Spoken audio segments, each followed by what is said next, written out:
எல்லாருக்கும் வணக்கம்.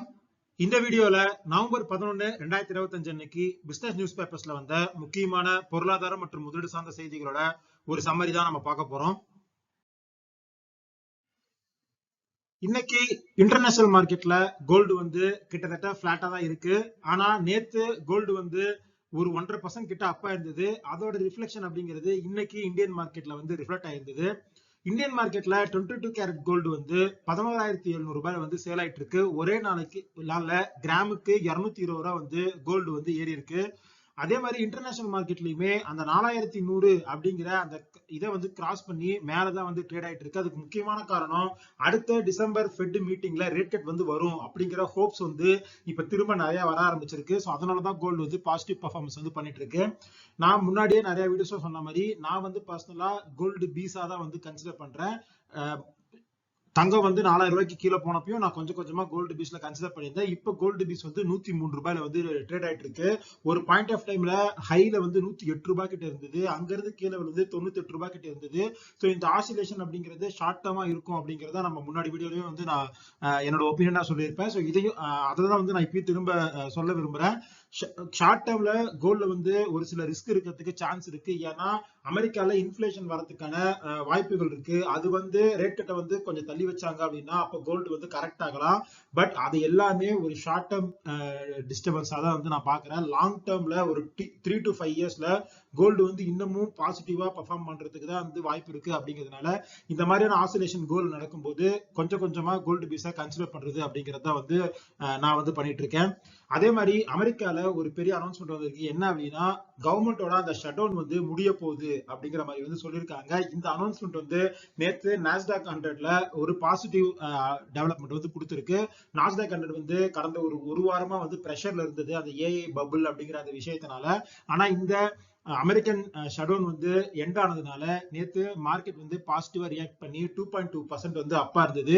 அதே மாதிரி கிரிப்டோ மார்க்கெட்டும் பார்த்தோம் அப்படின்னா 5% கிட்ட நேத்து இந்த அனௌன்ஸ்மெண்ட்டுக்கு அப்புறம் அப்பா இருந்தது. இன்னைக்கு நிப்டி 50யோட எக்ஸ்பைரி நார்மலாவே எக்ஸ்பைரி டேல பிளக்சுவேஷன்ஸ் ரொம்ப அதிகமா இருக்கும். இன்னைக்கும் நிப்டி 50ல அதான் நடந்தது. இன்னைக்கு காலையில பிளாட்டா ஓபன் ஆன நிப்டி நெகட்டிவா போச்சு. 100 பாயிண்ட்ஸ்க்கு கீழே நெகட்டிவா போயிட்டு இருந்த நிப்டி திரும்ப செகண்ட் ஹாஃப்ல பாசிட்டிவா இன்னைக்கு 120 பாயிண்ட் பாசிட்டிவா வச்சு க்ளோஸ் பண்ணிருக்காங்க. அடுத்து அமெரிக்காவுக்கும் சைனாக்குமான அந்த ட்ரேட் டென்ஷன் அப்படிங்கிறது நல்லாவே குறைஞ்சிருக்கு. இந்த ட்ரேட் டென்ஷன் பீக்ல இருந்தப்ப போர்ட்ல வர கப்பல்கள் மேல ரெண்டு பேரும் மாறி மாறி டாக்ஸ் போட்டுட்டு இருந்தாங்க. இப்போ அந்த விஷயங்கள்ல ரெண்டு கண்ட்ரீஸ்மே ஸ்டெப் பேக் பண்ணிருக்காங்க அப்படிங்கிற மாதிரி அனௌன்ஸ் பண்ணிருக்காங்க. அடுத்து பார்மசூட்டிக்கல் டிபார்ட்மெண்ட்ல ஒரு சில அப்டேட்ஸ் இருக்கு. அது என்ன அப்படிங்கறத பார்க்கலாம். நாம தொடர்ச்சியா நம்ம வீடியோஸ்ல ஆன்டி ஒபிசிட்டி செக்மெண்ட்ல நடக்கிற டெவலப்மெண்ட்ஸ் பார்த்துட்டே இருக்கோம். நோவோ நார்டிஸ்க்கும் சரி எலிலி சரி அவங்களோட ப்ராடக்ட்ஸ் இந்தியாவில சேல் பண்ணிட்டு எல்லா வேலையும் பார்த்துட்டு இருக்காங்க. இப்ப என்ன சொல்லியிருக்காங்க அப்படின்னா அவங்க ரெண்டு பேருமே இந்தியாவில இருக்கிற டொமஸ்டிக் கம்பெனிஸோட சேர்ந்து இதை பண்றாங்க அப்படிங்கிற மாதிரி சொல்லியிருக்காங்க. எலிலி ஆல்ரெடி சிப்ரா கூட பார்ட்னர் பண்ணியிருந்தாங்க. அவங்களோட மூஞ்சாரோ அப்படிங்கிற அந்த ட்ரக்கை சேல் பண்றதுக்கு. இந்த மூஞ்சாரோ ட்ரக்கை எலிலியே இந்தியன் மார்க்கெட்ல சேல் பண்ணியிருந்தாங்க. அக்டோபர்ல மட்டுமே 100 கோடி சேல்ஸ் இந்த ப்ராடக்ட் பண்ணியிருந்தாங்க. இவங்க சிப்லா கூட அக்ரிமெண்ட் போட்டு சிப்லாவும் இதே ப்ராடக்டா வேற நேம்ல இந்தியன் மார்க்கெட்ல சேல் பண்ணுவாங்க அப்படிங்கிற மாதிரி அனௌன்ஸ் பண்ணியிருந்தாங்க. இப்போ அடுத்த டெவலப்மெண்டா நோவோ நார்டிஸ்க் என்ன சொல்லியிருக்காங்க அப்படின்னா பூனேல இருக்கிற எம்கியூ பார்மசூட்டிக்கல் அப்படிங்கிற அந்த கம்பெனியோட அக்ரிமெண்ட் போட்டு அவங்களோட இந்த வெயிட் லாஸ் அண்ட் சக்கரை சம்பந்தப்பட்ட இந்த மருந்து விகாவி அப்படிங்கிற அந்த மருந்தை அவங்க சேல் பண்ண போறோம் அப்படிங்கிற மாதிரி சொல்லியிருக்காங்க. சோ இந்த ரெண்டு பெரிய கம்பெனிஸ்மே அவங்களோட ப்ராடக்ட்ஸை ஒரு லோக்கல் சப்போர்ட்டோட இந்தியன் மார்க்கெட்ல சேல் பண்றாங்க. அடுத்து ஓவராலாவே இந்த பார்மசூட்டிக்கல் செக்டர் பத்தி ஒரு ஆர்டிகல் எழுதியிருக்காங்க. அதுல என்ன சொல்லியிருக்காங்க அப்படின்னா ட்ரம்ப் டேரிஃப் அடுத்தடுத்து அனௌன்ஸ் பண்ணிட்டு இருந்தப்ப ஃபார்மா மேல ஒரு பெரிய டேரிஃப் வரப்போகுது அப்படிங்கிற மாதிரி அவர் அனௌன்ஸ் பண்ணியிருந்தாரு. பட் அனௌன்ஸ் பண்ண அளவுக்கு ஃபார்மால டேரிஃப் நடக்கல. பட் அந்த அனௌன்ஸ்மெண்ட் வந்ததுக்கு அப்புறம் இந்தியாவில் இருக்கிற ஃபார்மா கம்பெனிஸ் எல்லாருமே அவங்களோட எக்ஸ்போர்ட்ஸை கொஞ்சம் டைவர்சிஃபை பண்ணியிருக்காங்க. யூரோப் ஆப்பிரிக்கா, லட்டின் அமெரிக்கா இந்த கண்ட்ரீஸ்க்கு அவங்களோட எக்ஸ்போர்ட்ஸ் வந்து கொஞ்சம் அதிகப்படுத்திருக்காங்க. சோ அது வந்து இப்போ இந்த Q2 ரிசல்ட்ஸ்ல நல்லாவே வந்து ரிஃப்ளெக்ட் ஆயிருக்கு அப்படிங்கிற மாதிரி சொல்லியிருக்காங்க. Cipla, doctor Reddy, Zydus life sciences இந்த கம்பெனிஸ் எல்லாமே யுஎஸ் அல்லாத மற்ற கண்ட்ரீஸ்ல அவங்களோட எக்ஸ்போர்ட்ஸ் growth அப்படிங்கிறது ரொம்ப நல்லாவே இருக்கு. சோ ஒட்டுமொத்தமா ட்ரம்போட இந்த டாரிஃப் எஃபெக்ட் அப்படிங்கிறது பார்மா கம்பெனிஸ்க்கு பாசிட்டிவா வந்து பே ஆஃப் ஆயிருக்கு அப்படிங்கிற மாதிரி இந்த ஆர்டிகல் வந்து மென்ஷன் பண்ணிருக்காங்க. அடுத்து பிரிட்டானியா வந்து அவங்க ரிசல்ட்ஸ் கொடுத்திருந்தாங்க. அது மட்டும் இல்லாம புரோட்டீன் செக்மெண்ட்ல வந்து நாங்க வரப்போறோம் அப்படிங்கிற மாதிரி அனௌன்ஸ் பண்ணியிருந்தாங்க. இப்ப திடீர்னு பிரிட்டானியால ஒரு நெகட்டிவ் அப்டேட் நடந்திருக்கு. அது என்ன அப்படின்னா 12 வருஷமா அந்த கம்பெனியோட டெப்டி சேர்மனாவும் எம்டி சிஇஓவும் இருந்த வருண் பெரி வந்து நான் வந்து ரிசைன் பண்றேன் அப்படிங்கிற மாதிரி அனௌன்ஸ் பண்ணிட்டாரு. டிசம்பர் 15ஆம் தேதியில இருந்து ரக்ஷித் ஹார்கேவ் அப்படிங்கிறவர் வந்து டேக் ஓவர் பண்ண போறாரு. இந்த அனௌன்ஸ்மெண்ட்னால இன்னைக்கு பிரிட்டானியா காலையில ட்ரேடிங்ல 5% வந்து டவுன் ஆயிருந்தது. அதுக்கப்புறம் மார்க்கெட்ல ரிகவரி ஆகி க்ளோசிங்ல 3% நெகட்டிவ்ல வந்து க்ளோஸ் ஆயிருக்கு. அடுத்து கிளென்மார்க் ஃபார்மா வந்து ஒரு அனௌன்ஸ்மெண்ட் கொடுத்திருக்காங்க. அவங்க என்ன சொல்லியிருக்காங்க அப்படின்னா அவங்களோட நாசில் ஸ்ப்ரே ஒன்னு இருக்கு அலர்ஜிக்கு வந்து யூஸ் பண்றது. சோ அதை வந்து சைனா வந்து அப்ரூவ் பண்ணிட்டாங்க. சைனால அந்த ப்ராடக்ட்டை வந்து நாங்க சேல் பண்ண போறோம் அப்படிங்கிற மாதிரி சொல்லியிருக்காங்க. இது வந்து அலர்ஜி சம்பந்தப்பட்ட சளி அதுக்காக ட்ரீட்மெண்ட் பண்ற அந்த நாசில் ட்ரக். சோ இதை வந்து நாங்க சைனாலையும் இனிமே பண்ண போறோம் அப்படிங்கிற மாதிரி வந்து கிளென்மார்க் ஃபார்மா வந்து அனௌன்ஸ் பண்ணியிருக்காங்க. பட் ஆனா இன்னைக்கு ஷேர்ல கிளென்மார்க் ஃபார்மால பெருசா எந்த ரியாக்ஷனும் இல்ல.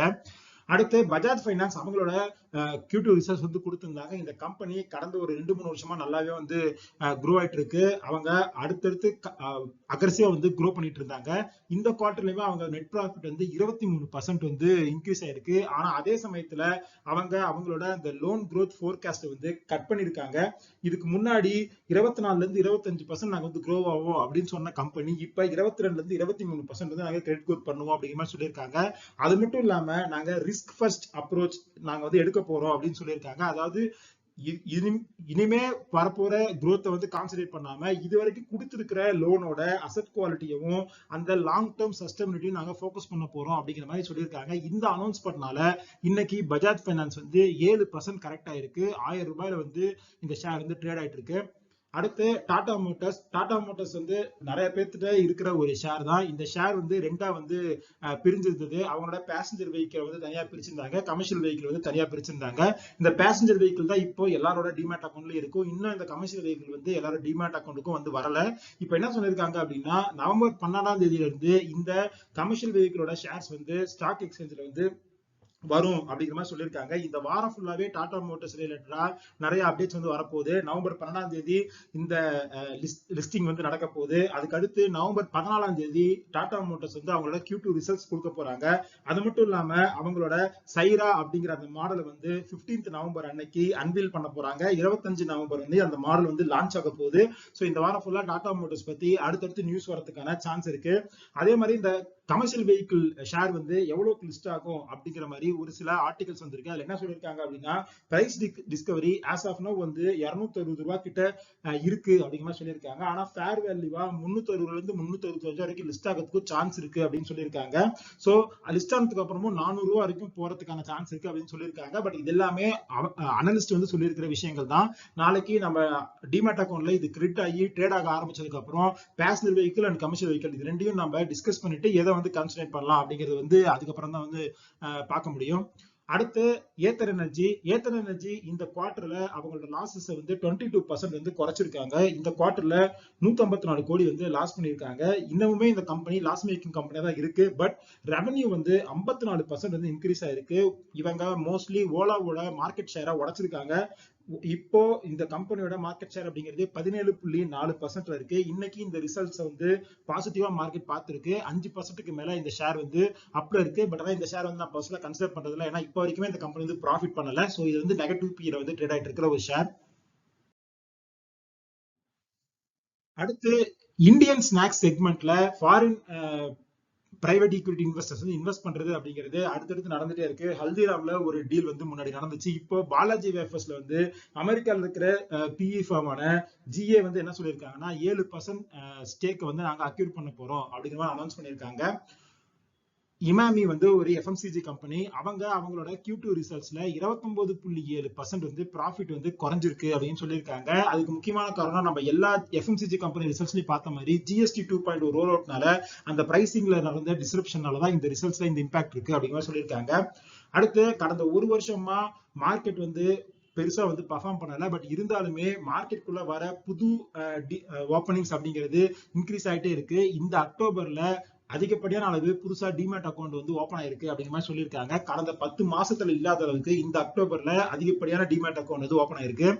அடுத்து பட்ஜெட் வந்து நெக்ஸ்ட் இயர் பிப்ரவரி கிட்ட வரும். அதுக்கான ஸ்டாக் வந்து கவர்மெண்ட் சைடு வந்து ஆரம்பிச்சிருக்கு அப்படிங்கிற மாதிரி சொல்லியிருக்காங்க. அதே மாதிரி இந்தியன் ருப்பி வந்து யுஎஸ் டாலருக்கு எதிராக 8 பைசா வந்து கீழே விழுந்திருக்கு. 88.73 வந்து ட்ரேட் ஆயிட்டு இருக்கு. ஆர்பிஐ வந்து இந்த ருப்பியை வந்து சப்போர்ட் பண்ணிட்டே இருக்காங்க. அந்த 89 அப்படிங்கிறத பிரீச் ஆகாம அது மினிமம் வந்து 88.8 வரைக்கும் போச்சு. அதுக்கப்புறம் திரும்ப அங்க இருந்து ரிட்ரீவ் ஆச்சு. திரும்ப இன்னைக்கு வந்து திரும்ப ஃபால் ஆயிருக்கு. அடுத்து அதானி பத்தி ஒரு ஆர்டிகல் கொடுத்திருக்காங்க. அதுல என்ன சொல்லியிருக்காங்க அப்படின்னா அவங்களோட அடுத்தடுத்த டிவிஷன்ஸ் வந்து அவங்க மார்க்கெட்ல தனித்தனியா லிஸ்ட் பண்ண போறாங்க. அதுக்கான வேலைகள் வந்து அவங்க பண்ணிட்டு இருக்காங்க அப்படின்னு சொல்லியிருக்காங்க. 2031க்குள்ள அவங்களோட airports, metals, roads, data center இந்த யூனிட் எல்லாமே தனித்தனியா ஷேர் மார்க்கெட்ல வந்து லிஸ்ட் ஆக போகுது அப்படிங்கிற ஒரு அப்டேட் பண்ணியிருக்காங்க. அடுத்து செபி வந்து அந்த டிஜிட்டல் கோல்டு ரிலேட்டடா ஒரு அனௌன்ஸ்மெண்ட் வந்து கொடுத்திருந்தாங்க. அதை வந்து சேஃபா இருங்க அப்படிங்கிற மாதிரி. அனலிஸ்ட் எல்லாருமே என்ன சொல்லியிருக்காங்க அப்படின்னா டிஜிட்டல் கோல்ட்ல நீங்க ஏதாவது இன்வெஸ்ட் பண்ணிருந்தீங்க அப்படின்னா அதை எக்ஸிட் பண்றது அப்படிங்கிறது தான் நல்லது. அதுக்கு அதை வந்து ரீப்ளேஸ் பண்றதுக்கு கோல்டு இடிஎஃப்லயோ இல்ல கோல்டு மியூச்சுவல் ஃபண்ட்ஸ்லயோ வந்து அந்த இன்வெஸ்ட்மெண்ட் வந்து நீங்க பண்ணலாம் அப்படிங்கிற மாதிரி அனலிஸ்ட் எல்லாருமே சொல்லியிருக்காங்க. அப்புறம் இந்த அக்டோபர்ல பேசஞ்சர் வெஹிக்கிள் சேல்ஸ் வந்து ரொம்ப சூப்பரா இருந்தது அப்படிங்கறத பார்த்தோம். ரெக்கார்ட் சேல்ஸ் வந்து நடந்திருந்தது. அதே மாதிரி டிராக்டர் சேல்ஸுமே வந்து ரொம்ப சூப்பரா இருந்திருக்கு. அதுக்கு முக்கியமான காரணம் இந்த மந்த் ஃபுல்லாவே வந்து ஜிஎஸ்டி ரேட் கட்னால அந்த சேல்ஸ் வந்து ரொம்ப நல்லா இருந்தது. அது மட்டும் இல்லாம மான்சூனும் வந்து அக்ராஸ் இந்தியா நல்லா இருந்ததுனால டிராக்டர் சேல்ஸ் வந்து அதிகமாயிருக்கு. போன வருஷத்தோட கம்பேர் பண்ணும்போது கிட்டத்தட்ட 12-13% மேல டிராக்டர் சேல்ஸ் அப்படிங்கிறது சர்ஜ் ஆயிருக்கு. அதே மாதிரி இந்த festival and GST rate cut இதனால சேல்ஸ் எந்த அளவுக்கு இன்க்ரீஸ் ஆயிருக்கோ கிரெடிட் கார்டு ஸ்பெண்டிங் அப்படிங்கிறதும் 15% இன்க்ரீஸ் ஆயிருக்கு. இதுல டாப் பொசிஷன்ல இருக்கிறது HDFC பேங்க். அவங்களோட கிரெடிட் கார்டு ஸ்பெண்டிங் அப்படிங்கிறது தான் நல்லாவே வந்து க்ரோ ஆயிருக்கு. அடுத்து ஜேகே டயர் வந்து அதோட சிஓ என்ன சொல்லியிருக்காரு அப்படின்னா நாங்க அடுத்த 5-6 வருஷத்துல 5000 கோடி கிட்ட ஒரு கேபெக்ஸ் இன்வெஸ்ட்மெண்ட் வந்து பண்ண போறோம். அது மட்டும் இல்லாம நாங்க 20% வந்து எக்ஸ்போர்ட்ல எங்களோட ரெவன்யூ வந்து கொண்டு வரதுக்காக வேலை பார்க்க போறோம் அப்படிங்கிற மாதிரி வந்து அவர் அப்டேட் பண்ணியிருக்காரு. அடுத்து வோடஃபோன் ஐடியா. இந்த ஷேரை பத்தி நம்ம அடிக்கடி ஏஜிஆர் ரிலேட்டடா வந்து நியூஸ் பார்ப்போம். ஆனா இப்போ இந்த கம்பெனியோட ரிசல்ட்ஸ் வந்து கொடுத்திருக்காங்க. லாஸ் வந்து குறைஞ்சிருக்கு 5584 கோடியா. அது மட்டும் இல்லாம ஆவரேஜ் ரெவன்யூ பர் யூசர் வந்து 180 ரூபாய் வந்து இன்க்ரீஸ் ஆயிருக்கு. சோ இதை வந்து இன்னைக்கு மார்க்கெட் பாசிட்டிவா பார்த்திருக்காங்க. வோடஃபோன் ஐடியா ஷேர் வந்து இன்னைக்கு மார்க்கெட்ல 8% வந்து அப் ஆயிருக்கு. அடுத்து ஜிஎஸ்டி வந்து இன்சூரன்ஸ் ரிலேட்டட் வந்து 0 பண்ணியிருந்தாங்க. அதுக்கப்புறம் ஹெல்த் இன்சூரன்ஸ் பண்றது அப்படிங்கிறது 38% வந்து அதிகமாயிருக்கு. பட் ஆனா நான் லைஃப் அந்த ஹெல்த் இன்சூரன்ஸ் சாராத விஷயங்கள் வந்து கொஞ்சம் பிளாட்டா தான் இருக்கு அப்படிங்கிற மாதிரி வந்து சொல்லியிருக்காங்க. அடுத்து நம்ம நேற்று வீடியோல பார்த்தோம் ட்ரெண்ட் வந்து அவங்களோட ரிசல்ட்ஸ்க்கு அப்புறம் பயங்கரமா வந்து கரெக்டா இருந்தாங்க. அதுக்கு முக்கியமான காரணம் அவங்களோட growth வந்து அவங்க வேல்யூவேஷனை சஸ்டெயின் பண்ணல அப்படின்னு சொல்லி. இன்னைக்கு மார்க்கெட்ல ட்ரெண்ட் வந்து பிளாட்டா தான் இருந்தது. பட் ஆர்டிகல்ஸ் எல்லாமே என்ன சொல்லியிருக்காங்க அப்படின்னா growth அப்படிங்கிறது எதிர்பார்த்த அளவுக்கு இல்ல அப்படிங்கிறதுனால இன்னமும் ட்ரெண்ட்ல பெயின் இருக்கிறதுக்கான சான்ஸ் இருக்கு. ஸோ 8000 ரூபாயில இருந்து 4000 ரூபாய் வரைக்கும் கரெக்டா இருந்தாலும் இது வந்து ஒரு ஆப்பர்ச்சுனிட்டி கிடையாது அப்படிங்கிற மாதிரி தான் வந்து அனலிஸ்ட் எல்லாருமே சொல்லியிருக்காங்க. அடுத்து ஐடி செக்மெண்ட்ல ஒரு டெவலப்மெண்ட் நடந்திருக்கு. அதை பத்தி ஒரு ஆர்டிகல் வந்திருக்கு. அது என்ன சொல்லியிருக்காங்க அப்படின்னா காக்னிசன்ட் வந்து ப்ரோஹான்ஸ் அப்படின்னு ஒரு சாஃப்ட்வேர் டூலை வந்து அவங்களோட ஆபீஸ் குள்ள வந்து இம்ப்ளிமெண்ட் பண்ணிருக்காங்க. அந்த ப்ரோஹான்ஸ் என்ன பண்ணும் அப்படின்னா ஒரு எம்ப்ளாயியோட கீபோர்ட் அண்ட் மவுஸ் ஆக்டிவிட்டி இதை வச்சு அவங்க எவ்வளவு நேரம் ஐடியலா இருக்காங்க, எவ்வளவு நேரம் ஆக்டிவா இருக்காங்க அப்படிங்கிறத கணக்கு பண்ணும். சோ நீங்க 5 நிமிஷத்துக்கு தொடர்ந்து உங்களோட கீபோர்டோ மவுஸோ ஆக்டிவா இல்ல அப்படின்னா நீங்க ஐடியலா இருப்பீங்க அப்படிங்கிற மாதிரி கன்சிடர் பண்ணுவீங்க அப்படிங்கிற மாதிரி சொல்லியிருக்காங்க. சோ இப்போ பெரிய பெரிய ஐடி கம்பெனிஸ் எல்லாமே இந்த மைக்ரோ ட்ராக்கிங் வந்து பண்றோம் அப்படிங்கிற மாதிரி இடத்துக்கு போயிருக்காங்க அப்படிங்கறதான் இந்த ஆர்டிக்கல்ல வந்து அவங்க எக்ஸ்பிளைன் பண்ணியிருக்காங்க. அடுத்து கேம்பஸ் ஹையரிங்ல ஒரு பெரிய டெவலப்மெண்ட் நடந்திருக்கு. இந்த பெரிய பெரிய இன்ஜினியரிங் அண்ட் மேனேஜ்மெண்ட் செக்மெண்ட் சார்ந்த காலேஜஸ்ல வந்து ஐடி கம்பெனிஸ் தான் வந்து பெரும்பாலும் கேம்பஸ் ஹையரிங் வந்து அதிகமா பண்ணுவாங்க. இப்போ அந்த ஐடி ஹையரிங் அப்படிங்கிறது ஸ்லோ டவுன் ஆனதுனால ஸ்டார்ட் அப் கம்பெனிஸ் வந்து 20% இருந்து 30% போன வருஷத்தை விட இந்த வருஷம் அதிகமா வந்து கேம்பஸ் ஹையரிங் பண்ணிருக்காங்க அப்படிங்கிற மாதிரி வந்து அப்டேட் கொடுத்திருக்காங்க. சோ இதெல்லாம் தான் இன்னைக்கு பிசினஸ் நியூஸ் பேப்பர்ஸ்ல வந்த முக்கியமான பொருளாதாரம் மற்றும் முதலீடு சார்ந்த செய்திகள். இந்த வீடியோ உங்களுக்கு ஹெல்ப்ஃபுல்லா இருக்கும் நான் நம்புறேன். இந்த வீடியோ பிடிச்சிருந்தா இந்த வீடியோ லைக் பண்ணுங்க, நம்ம சேனல் சப்ஸ்கிரைப் பண்ணுங்க. இதே மாதிரி இன்னொரு வீடியோ உங்களை மீட் பண்றேன். அது வரைக்கும் நன்றி, வணக்கம்.